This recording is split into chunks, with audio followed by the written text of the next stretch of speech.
कोई भी हो, चाहे कानून से ऊपर कोई नहीं, एंकर हो या प्रधानमंत्री, कोई ऊपर नहीं है। ये जो अपराध आज ये कर रहे हैं, इनकी सजा मिलेगी।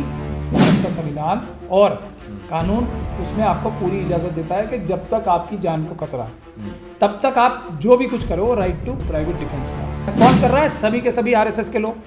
तो ये बिहार सरकार को भी, वो भी आतंकवाद का मुकदमा है, ये भी आतंकवाद का मुकदमा है। और इसमें ये टीवी के एंकर्स जो हैं, मैं तो ये कह रहा हूँ ना कि अगर किसी को कानूनी सलाह मुझसे लेनी है तो मैं तो बता रहा हूँ, और मैं ये सब चीज़ें साबित कर रहा हूँ निष्पक्ष रूप से। कोई भी हो, इन्वेस्टिगेशन होनी चाहिए। आतंकवाद का मुकदमा है ये।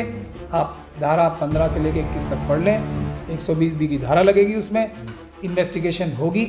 दंगा, हत्याएं, लूटपाट, आगजनी, हंगामा और बवाल, ये जो शब्द है ये पर्यायवाची बन चुके हैं रामनवमी के। साल बदला लेकिन दंगे नहीं रुके।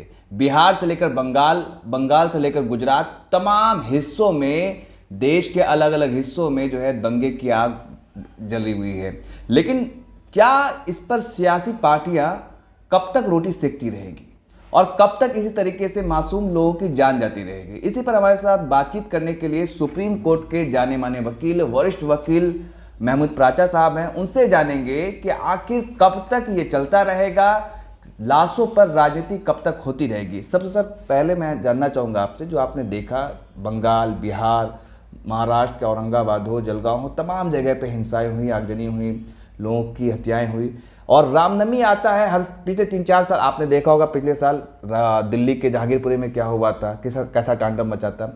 आपका नज़रिया क्या है इस पर? देखिए, ये पर्यायवाची रामनवमी के बन नहीं गए हैं। आरएसएस और बजरंग दल, विश्व हिंदू परिषद, हिंदू सेना और इस तरह की जितने भी संगठन हैं जो आतंकवादी संगठन हैं, ये इसको पर्यायवाची बनाने के लिए आप आतंकवादी संगठन आरएसएस को बोल रहे हैं? हाँ, बजरंग दल को, बजरंग दल, विश्व हिंदू परिषद, आरएसएस, क्योंकि आरएसएस इनकी सबकी पेरेंट कंपनी, पेरेंट ऑर्गेनाइजेशन है। बीजेपी के लोग, आरएसएस के लोग और इन सभी संगठनों के लोग हैं। वो धर्म संसद कर रहे हैं, इसमें कोई शक नहीं है, इन्हीं के लोग हैं, कोई शक शुबे की गुंजाइश नहीं है ना। वो क्या कह रहे हैं कि हम भारत का संविधान खत्म करके हिंदू राष्ट्र बनाएंगे, भारत का संविधान खत्म करके मनुस्मृति लागू करेंगे। तो यही तो आतंकवाद होता है, यही इसीलिए मैंने आतंकवादी संगठन बोल रहा हूँ। और जितने भी ये जो रामनवमी का त्यौहार है या जो मॉब लिंचिंग हो रही है, चाहे ये लव जिहाद के नाम पे हो रही है मॉब लिंचिंग या गौ रक्षा के उसमें हो रही है, ये सभी इनके कार्यकर्ता हैं, इनके कार्डर्स हैं, डिसिप्लिन सोल्जर्स हैं आरएसएस के और इनके सभी संगठनों के। अब ये क्या काम कर रहे हैं? रामनवमी का जुलूस में से आपको, क्योंकि मैं आपको एक पैटर्न बताता हूँ कि ये किस तरह की देश के खिलाफ साजिश है, देश के खिलाफ देश की दुश्मन ताकतों से, चाइना और पाकिस्तान के साथ मिलकर क्या आतंकवादी घटनाएं ये देश में करा रहे हैं, ताकि देश की सांप्रदायिक सौहार्द जो है वो ख़त्म हो जाए, भाई और भाई से लड़ने लगे, बहन बहन से लड़ने लगे देश में, और चाइना और पाकिस्तान को मौका मिल जाए कि वो अभी तो 2000 किलोमीटर जगह खाए हैं और ज़्यादा जगह, अभी अरुणाचल में उन्होंने 11 जगह का नाम बदल दिया, 11 जगह का नाम। तो इस काम में उनको आसानी प्रदान करने के लिए, आसानी दिलवाने के लिए ये आरएसएस का संगठन काम कर रहा है। लेकिन मैं समझना ये चाह रहा हूँ कि जो हिंदूवादी संगठन है उनका ये कहना है कि क्या आपने कभी तजिया पे पत्थर चलते देखा है? आखिर रामनवमी पर ही क्यों मस्जिद से, मदरसे से पत्थर बरसाए जाते हैं और क्यों इस तरीके से राम भक्तों को मारा जाता है, पीटा जाता है? क्या और कुछ लोग ऐसा कह देते हैं कि ये मुस्लिम मोहल्ला है। आप क्या कहेंगे इस पर? ऐसा नहीं है कि ताजिए पे पत्थर नहीं चलाए जाते, ऐसा नहीं है कि मस्जिदों में जो खंजीर का गोश्त नहीं फेंका जाता, ऐसा नहीं है कि मंदिरों में गाय का गोश्त नहीं फेंका जाता। ये सब काम ज़्यादातर 90% से भी ज़्यादा लोग आरएसएस के लोग करते हैं। अच्छा, अयोध्या में पकड़े गए थे ना अभी आरएसएस के लोग, जो, और इसी तरीके से किसान आंदोलन में पकड़े गए थे ना आरएसएस के लोग, यही काम करते हुए। कई जगह मौलानाओं के वेश में आपने देखा है ना, पकड़े जाते हैं, लोगों ने पकड़ा उन्हें, राजस्थान में भी पकड़ा, तो वो निकले कि वो आरएसएस के कार्यकर्ता थे, लेकिन वो मुसलमानों का भेष बना के काम करते हैं। आखिर कब थमेगा, कब रुकेगा जो सौहार्द के साथ, भाईचारा के साथ लोग त्यौहार मना सके? आखिर किसकी साजिश आपको नजर आती है इसमें? मैं उसी सवाल का आपका जवाब दे रहा था, अगर आप मुझे फिनिश करने देंगे तो उसमें सब जवाब आ जाएंगे आपके। तो ऐसा नहीं है कि मुहर्रम के जुलूसों पे हमले नहीं होते हैं, मगर कराने वाले यही होते हैं उसमें भी। अब रामनवमी के बारे में हम स्पेसिफिकली आ जाते हैं। अब एक आप जो आतंकवादी साजिश है उसको मैं आपको एक्सप्लेन करता हूँ। रामनवमी का जुलूस जो भी निकालते हैं या कोई भी धार्मिक जुलूस निकालते हैं, वो 90-95% लोग उसमें वो होते हैं जो कि धार्मिक भावनाओं से जा रहे हैं। उनका इस प्रकार की हिंसा से कोई भी लेना देना नहीं होता, वो उसमें बेचारे फंस जाते हैं। बल्कि अच्छा, आरएसएस और ये जो मनुवादी संगठन है, ये लोगों को अपने जो इनके ट्रेन लोग होते हैं, चाहे वो लोकल हो या बाहर से भेजे जाए गए हो। अभी एक गुजरात, ये बंगाल में जो हिंसा कर रहा था व्यक्ति, वो बिहार से पकड़ा गया, मुंगेर से पकड़ा गया बिहार के। तो इस तरीके से या तो वो लोकली अपने गार्डर्स बनाते हैं वहाँ पे ये आतंकवादियों के, वो इस जैसे रामनवमी के जुलूस में शामिल हो जाते हैं 25, 50, 100, 200, 500। ठीक, अब ये जो आरएसएस के आतंकवादी हैं, जो उनके कार्डर्स हैं, ये हमला करते हैं मस्जिदों में। अच्छा, पत्थर चलाते हैं, आग लगाते हैं, लोगों के घरों में घुस के माँ बहन बेटियों के ऊपर हमला करते हैं। तो उसके जवाब में जो लोग होते हैं वहाँ पे, अब वो चाहे मुस्लिम समुदाय के हों, और बहुत सी जगह आपने देखा है कि दलित समुदाय के लोगों के ऊपर भी हमले कराते हैं, क्रिश्चियंस के भी हमले कराते हैं, सिखों के ऊपर भी हमले कराते हैं। ये वही कार्डर्स करते हैं। आम जनता जो जा रही है जुलूस में, वो बिल्कुल नहीं करती है काम। अच्छा, अब जो ये right to self defence exercise करोगे, आपके घर में कोई घुसेगा, आपकी मस्जिद कोई जलाने की कोशिश करेगा या आपकी माँ बहन बेटी के ऊपर हमला करेगा, तो आप अपनी सुरक्षा के लिए जो कार्रवाई करते हो, वो भारत का संविधान और कानून उसमें आपको पूरी इजाज़त देता है कि जब तक आपकी जान को खतरा है, तब तक आप जो भी कुछ करो, वो राइट टू प्राइवेट डिफेंस में आता है। अच्छा, ये जो कार्रवाई आप होती जो है, बड़ी बात कह रहे हैं, यहाँ तो कहा मीडिया दिखा रही कि देखिए राम भक्त पर कैसे पत्थर बरसाए गए, किस तरीके से क्या गया। हाँ, राम भक्तों पे जो पत्थर बरसाते हैं, जो पीसफुल प्रोटेस्ट जो जा रहा है, उसमें तो कोई भी आदमी नहीं कुछ करता है। वो करते हैं तो वो आरएसएस वाले होंगे। अच्छा, जैसे शाहीन बाग पे इन्होंने गोलियां चलवाई, ये वो लोग होते हैं। लेकिन जो ये लोग जो हमलावर हैं, जो आतंकवादी हैं, उनसे रक्षा करने के लिए जो भी काम होता है वो कानून में अलाउड है। अब उसका दूसरा फेज शुरू होता है। ये क्रिमिनल कॉन्स्पिरेसी जो चल रही है आतंकवादियों की, उसका दूसरा फेज शुरू होता है। अब जो ये क्रिमिनल्स बैठे हैं बड़ी बड़ी टीवी चैनल्स पे, या जो so called main stream media अपने आप को खिलाना चाहते हैं, वो सब इसी आतंकवादी नेटवर्क का एक एंकर को कह रहे हैं आप? एंकर्स, बड़े बड़े जो एंकर्स हैं ना आपके, बड़े बड़े एंकर तो चीख चीख के कह रही हैं कि क्या आपने कभी किसी जालीदार टोपी वाले का नाम लिया? टीएमसी के प्रवक्ता हैं, उनको पूछ रही हैं कि क्या सिर्फ हिंदू ही जिम्मेदार है? जालीदार टोपी पहन करके लोग पत्थर बरसा रहे हैं, उनको नहीं बोलेंगे आप? मैं अंत में इनका सबका जो कानूनी रूप से, संवैधानिक रूप से अंजाम होने वाला है वो भी बताऊं। मतलब आप केस फाइल करने वाले हैं क्या? मैं कर चुका हूँ केस फाइल, सुप्रीम कोर्ट जाने वाले हैं लेकर? कोर्ट जा चुका हूँ। सुप्रीम कोर्ट सीधे नहीं जाना चाहिए, वो दूसरे लोग जाते हैं। हमारी बड़ी बड़ी जमीयतें हैं जो सुप्रीम कोर्ट सीधे जाके नहीं, बार बार आपके पास मैं ये जानने और समझने इसलिए आया हूँ क्योंकि हर साल मेरी बात आप समाप्त होने देंगे तो आपकी सवाल का जवाब मिल जाएगा, पर आप समाप्त होने दें। अब ये दूसरे लोग, ये बड़े बड़े एंकर जो हैं, ये पहली वाली बात नहीं दिखाते कि ये जो आतंकवादी आम जुलूस में, जो जुलूस चल रहा था शांतिपूर्ण ढंग से, उसमें शामिल होके गए, और इनके पास एक ही तरह के हथियार होते हैं। देख लीजिएगा आप, पूरे देश में एक ही तरह के त्रिशूल होते हैं, एक ही तरह की तलवारें होती हैं, और एक ही तरह के इनके गमछे होते हैं, और एक ही इनका नारा होता है, एक ही जैसा नारा होता है, और एक ही तरह की कार्रवाई करते हैं। बिल्कुल सेट पैटर्न है, वो हर जगह रिपीट होता है क्योंकि एक ही जगह ट्रेनिंग हुई है, एक ही जगह से सिखाया गया। उसके बाद ये टीवी चैनल्स पे एक ही तरह का भाषण शुरू होता है ना, सब जगह एक साथ होता है कि नहीं होता? तो ये भी सब उन्हीं के आतंकवादी संगठन का और उसकी एक गतिविधि का एक हिस्सा है ये एंकर्स, जो सिर्फ इतना सा हिस्सा दिखाते हैं। ये या तो राइट टू सेल्फ डिफेंस में, या आरएसएस के लोग खुद ही पीसफुल जो किसी का धार्मिक जुलूस निकल रहा है उस पर हमला कराते हैं, वो इतना पार्ट दिखाते हैं, उससे पहले का इन आतंकवादियों का पार्ट नहीं दिखाते, और एक तरह की पिक्चर पेश करते हैं। अब इसके आगे चलते हैं। इसके आगे अब पुलिस के वो अधिकारी जो इस आतंकवादी संगठन का हिस्सा है, जो अपनी ड्यूटी जो है वो न्यायपूर्ण नहीं करते हैं, बल्कि जो लोग जो मजलूम है, जिनके ऊपर हमला हुआ है, उनके ऊपर ही झूठे केस बनाते हैं। इस नैरेटिव से निकल के जो ये टीवी चैनल्स वाले क्रिमिनल्स बनाते हैं, उसको झूठे केस बनाते हैं उन्हीं लोगों पर जिनके ऊपर हमला किया। इसके खिलाफ, जैसे अब मैं बिहार सरकार को कह रहा हूँ, अगर बिहार सरकार बहुत बड़ी गलती कर रही है, आतंकवाद का मुकदमा नहीं दर्ज कर रहे हैं ना, ये हल्के हल्के मुकदमों में। नीतीश कुमार कह रहे हैं कि ये कोई साजिश है, कभी ऐसा नहीं हुआ था, ये जानबूझकर कराया गया है, मैं एक एक चीज को खोलूंगा। और उन्होंने आज का स्टेटमेंट है कि बिहार शरीफ जो कि मदरसा जीजिया 100 साल से पुराना मदरसा था, सासाराम, दोनों जगह पे आगजनी हुई, लोगों की हत्याएं हुई, दंगा फसाद हुआ, इस पर उनका बयान आया है। बहुत बड़ा मैं उनका शुक्रगुजार हूँगा। मैंने कल इस पे डिटेल इंटरव्यू दिया था जो कई चैनल्स पे पब्लिश हुआ है, मतलब ईमानदार चैनल्स पे। मैं मेन स्ट्रीम मीडिया को क्रिमिनल मीडिया मानता हूँ, उसको नहीं, सोशल मीडिया पे हुआ है, तो उन्होंने शायद वो सुना होगा। मैं बता तो रहा हूँ क्या कॉन्स्पिरेसी है। सबसे पहला काम जो उन्हें करना चाहिए, मैंने कल भी बताया था कि यूएपीए का मुकदमा दर्ज होना चाहिए, धारा 15 से लेके 21 तक।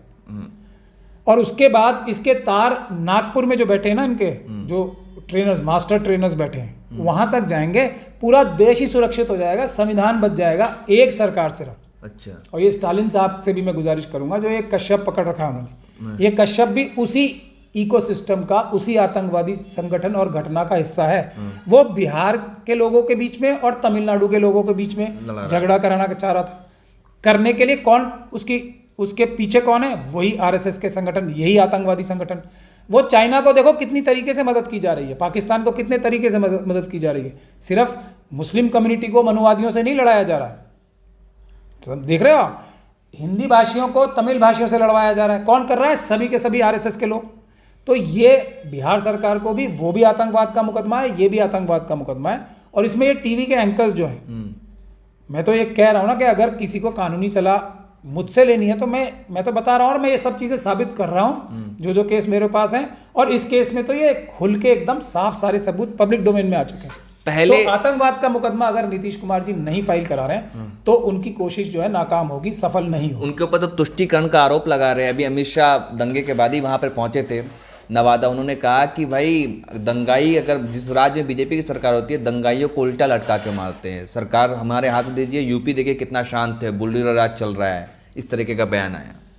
मैं वही कह रहा हूँ ना, एक तो अमित शाह जी बिहार के ही दौरे पर थे वो, मैं बता रहा हूँ ना। और मैं इसीलिए कह रहा हूँ, एक चर्चा वहाँ ये भी चल रही थी कि ये सीबीआई को ट्रांसफर कर दिया जाए। ये उनके अफसर जो सीबीआई में ट्रांसफर करने की उन्हें सलाह दे रहे हैं, और वो सारे लोग जो सीबीआई में ट्रांसफर करने के लिए कह रहे हैं, वो सब आरएसएस के लोग हैं। अच्छा। ये समझ लेना चाहिए। सीबीआई में मैटर ट्रांसफर होने का मतलब क्या है? अमित शाह जी इन्वेस्टिगेशन करेंगे। अच्छा। सीबीआई किसके अंडर है? अमित शाह जी के अंडर ही है ना, मोदी जी के है, मगर मोदी जी तो ये छोटी मोटी चीज़ों के सारे काम उन पे छोड़ रखे हैं। तो अमित शाह जी से इन्वेस्टिगेशन करानी है तो सीबीआई में दिलवा दीजिए। तो नीतीश कुमार जी को ये अच्छे से समझ लेना चाहिए। दूसरी बात ये है कि अब ये बात जो कही जा रही है कि नीतीश कुमार जी पे तुष्टीकरण का अमित शाह जी जो ममता बनर्जी पे भी ये आरोप, हाँ मैं कह तो रहा हूँ, मैं बता रहा हूँ। तो अब मैं अमित शाह जी की जो गतिविधियां जो हैं वो बताना चाहता हूँ। पहला काम, मैं घटना चक्री बता रहा हूँ, अमित शाह जी को छोड़ देते हैं। अमित शाह जी तो खैर ये भूल गए कि होम मिनिस्ट्री, अब पता नहीं वो कितने समझदार पढ़े लिखे हैं या नहीं है, या उनके पास भी जो डिग्रियां हैं वो मोदी जी जैसी डिग्रियां तो नहीं है, लेकिन वो एचएम का मतलब गुजरात में भी हैंगमैन समझते थे। होम मिनिस्टर नहीं समझ पाते थे। तो अभी भी वो देश के होम मिनिस्टर बन गए, तो वो हैंगमैन समझ रहे हैं अपने आप को। उल्टा लटकाने की प्रक्रिया जो है भारत के संविधान और कानून में कहीं नहीं है। एक होम मिनिस्टर को कम से कम ये बात पता होनी चाहिए, वो हैंगमैन नहीं है, वो होम मिनिस्टर। तो अब वो कंफ्यूज कर रहे हैं अपने आप को। अब मैं आपको एग्जांपल देता हूँ, हैंगमैन कैसे होते हैं। हैंगमैन होते हैं जो जज लोया का एग्जांपल है दुनिया के सामने, ये हैंगमैन का काम है। मैं तुष्टीकरण की बात बता रहा हूँ। अब जिस तुष्टीकरण का फायदा अमित शाह जी को हुआ है, एक हमारे जज साहब थे, मुस्लिम ही थे वो, आफ्ताब आलम, उन्होंने अमित शाह जी को जमानत दी थी सुप्रीम कोर्ट से। सुप्रीम कोर्ट से जमानत देने के बाद वो रिटायर होते हैं और उनको बहुत ही मलाईदार पद मिलता है। उस वक्त अहमद पटेल साहब ही मलाईदार पद बांट रहे थे सबको। तो उनको मिलता है डीआरएटी का चेयरमैनशिप, और उनके क्लोज रिलेटिव थे इशरत आलम, उनको मिलता है कैट का चेयरमैनशिप रिटायरमेंट के तुरंत बाद। तो तुष्टीकरण तो ये होता है। और वो भी गुजरात से थे, अहमद पटेल साहब भी। और ये बात जो उनके क्लोज सर्कल के गुजराती लोग हैं, और पूरे गुजरात में तो सबको पता है कि अमित शाह जी, मोदी जी और अहमद पटेल की तिकड़ी थी। वो एक साथ मिलकर पॉलिटिक्स करते थे, कांग्रेस की और वो बीजेपी, दोनों एक दूसरे के पूरक थे। तो ये मैं बता रहा हूँ आपको कि ये सब काम जो हैं, तुष्टीकरण का भी मैंने बता दिया कि अमित शाह जी तुष्टीकरण से कैसे फ़ायदा उठा चुके हैं, और ये भी बता दिया कि इनके जो हिरेन पांड्या साहब, नाम याद आ गया मुझे, वो होम मिनिस्टर थे इनसे पहले, हिरेन पांड्या जी का मर्डर हुआ, उनकी फैमिली से जाके आप इंटरव्यू कर लीजिए। ये जो हैंगमैन की गतिविधियां हैं ना, वो होम मिनिस्टर की गतिविधि नहीं होती। होम मिनिस्टर का काम होता है, जैसे हम बता रहे हैं कि ये सारे केस एक दिन, जो मैं बता रहा हूँ ना, हिरेन पांड्या से लेके जज लोया तक, ये अभी प्रक्रिया ख़त्म नहीं हुई है कानूनी, ये दोबारा खुलेंगे। इसका फ्री एंड फेयर ट्रायल होगा, पूरी दुनिया के सामने फ्री एंड फेयर ट्रायल होगा। सभी मुलजिमों को पूरा मौका दिया जाएगा कि वो अपने आप को डिफेंड करें। वो काम है जो एक होम मिनिस्टर का होता है या प्राइम मिनिस्टर का होता है। ये लोगों को धमकियां देना कि उल्टा लटका देंगे, कानून के हिसाब से नहीं। अब आखिरी सवाल मैं पूछना चाहूँगा आपसे कि जिस तरीके से लगातार हर साल देखने को ये मिल रहा है कि मस्जिद के मीनारों पर, मदरसों पर और मज़ारों पर रामनवमी के मौके पर भगवा झंडा फहराने की होड़ लगी होती है। पिछले साल भी आपने तस्वीर देखी होगी कि यूपी के गाजीपुर से तस्वीर आई थी, बिहार के मुजफ्फरपुर से आई थी। इस बार भी इसी तरीके का नज़ारा देखने को मिला, चाहे बंगाल में हो, बिहार हो, महाराष्ट्र हो, तमाम जगह पे मंदिर, मस्जिद, मदरसे और मज़ार पर जो है भगवा झंडे लहराए गए। इस पर आप क्या एक्शन लेने वाले हैं, आप क्या करने वाले हैं, क्योंकि आप एक जाने माने देश के वकील हैं, सुप्रीम कोर्ट के वकील हैं। देखिए, मैं कह रहा हूँ ना, अगर अजीजिया मस्जिद वाले मदरसा वाले मेरे क्लाइंट होते तो मैं UAPA का मुकदमा पक्का लगवाता। अच्छा।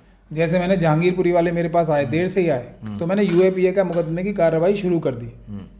ये है इसका जवाब। जब तक ये नहीं, और नीतीश कुमार जी से मैं कह रहा हूँ, अगर फ्री एंड फेयर इन्वेस्टिगेशन चाहते हैं, हम कुछ नहीं चाहते, हम अम्बेडकरवादी हैं, हम संविधानवादी हैं, निष्पक्ष रूप से कोई भी हो इन्वेस्टिगेशन होनी चाहिए। आतंकवाद का मुकदमा है ये, आप धारा 15 से लेकर 21 तक पढ़ लें, 120B की धारा लगेगी, उसमें इन्वेस्टिगेशन होगी। एक पब्लिक प्रोसिक्यूटर अच्छा अपॉइंट कर दें, एक पुलिस ऑफिसर अच्छा अपॉइंट कर दें।